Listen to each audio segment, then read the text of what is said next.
ମାତ୍ର PAN card ଦ୍ୱାରା 50,000 ରୁ 5 ଲକ୍ଷ ଟଙ୍କା ଲୋନ୍ ମିଳୁଛି କି? ଚାଲନ୍ତୁ ଏ ବିଷୟରେ ଆଜିର ଭିଡିଓ ଦେଖିବା, ସତ୍ୟତା ଜାଣିବା।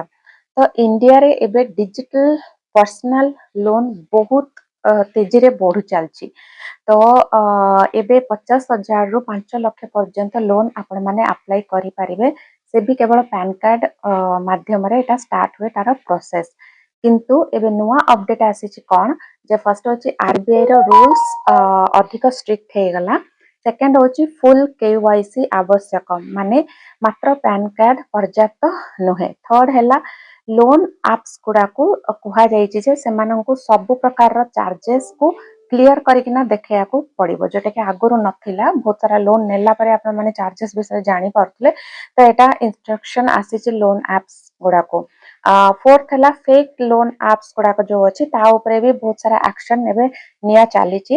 ତ ଆପଣ ମାନେ ବି ସେଥିରୁ ବର୍ତ୍ତି ରୁହନ୍ତୁ। ଆଉ ଗୁରୁତ୍ୱପୂର୍ଣ୍ଣ ହଉଛି 2026 ଠାରୁ ପ୍ୟାନ ରୁଲ ରେ ମଧ୍ୟ କିଛି ଚେଞ୍ଜେସ୍ ହଉଛି, ମାନେ ଏକ୍ସଟ୍ରା ଡକୁମେଣ୍ଟସ ଲାଗିପାରେ। ତ ଆପଣ ଯଦି ଡିଜିଟାଲ ଆପ୍ ମାଧ୍ୟମରେ ହଉ ବା ଯାହା ବି ହଉ, ଆପଣ ଯଦି ଲୋନ୍ ନେବାକୁ ଚାହୁଁଛନ୍ତି ଡିଜିଟାଲ ଆପ୍ସ ମାଧ୍ୟମରେ ବା ତ ଆପଣ ଚେଷ୍ଟା କରନ୍ତୁ। ତ ଲୋନ୍ ନେବା ପୂର୍ବରୁ ଆପଣ ଯଦି ଡିଜିଟାଲ ଆପ୍ସ ମାଧ୍ୟମରେ ଲୋନ୍ ନେବାକୁ ଚାହୁଁଛନ୍ତି ତ ଚେଷ୍ଟା କରନ୍ତୁ କେବଳ ଟ୍ରଷ୍ଟେଡ ଆଉ RBI ଆପ୍ରୁଭଡ ଆପ୍ସ ରୁ ହିଁ ନେବାକୁ ଚେଷ୍ଟା କରନ୍ତୁ। ତ ଏଭଳି ଫାଇନାନ୍ସିଆଲ ହ୍ୟାକ୍ସ ପାଇଁ ମୋ ଚ୍ୟାନେଲ ରୁପିରାଜକୁ ସବସ୍କ୍ରାଇବ କରନ୍ତୁ। ଦେହର ଯତ୍ନ ନିଅନ୍ତୁ। ରହୁଛି। ଜୟ ଜଗନ୍ନାଥ।